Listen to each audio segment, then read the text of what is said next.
আসন্ন ঈদুল আজহা উপলক্ষে দম ফেলার সময় নেই খুলনার পশু খামারিদের। জেলায় এবার কোরবানির জন্য 10,000 বাণিজ্যিক খামার সহ অন্তত 50,000 খামারে লালন পালন করা হচ্ছে পশু। 1,63,000 গরু, ছাগল, মহিষ সহ গবাদি পশু রয়েছে এসব খামারে। দেশীয় খাবার খড়, চালের গুঁড়া, খৈল ও কাঁচা ঘাস খাইয়ে গরু মোটাতাজা করছেন খামারিরা। চলতি বছর পশুর উৎপাদন খরচ বেড়ে যাওয়ায় বাড়তি দামে পশু বিক্রয় করতে না পারলে লোকসানের শঙ্কায় খামারিরা। 1 কেজি ভুসি, 500 গ্রাম ফিড এই দিয়ে আমরা খাবার বানাই দিই। এছাড়া আমরা অতিরিক্ত তেমন কিছু ব্যবহার করি না। বস্তা খাবার ছিল সর্বোচ্চ গেলে 1,1200 টাকা, সেই খাবার এখন 2,2200 টাকা।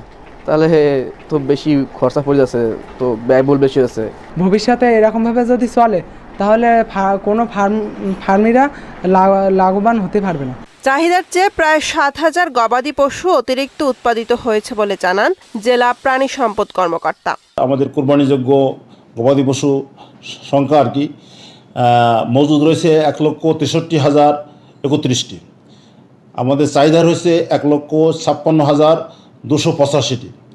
সেই সব আমাদের উদ্বৃত্ত রয়েছে 6,746টি রয়েছে। আর এর ভিতরে আমাদের খামারি পর্যায়ে আছে প্রায় 10,678টি আমাদের খামারি পর্যায়ে, বাকি প্রান্তিক পর্যায়ে রয়েছে। প্রতিবেশী দেশ থেকে পশু আমদানি বন্ধ হলে লাভের মুখ দেখার আশা খামারিদের।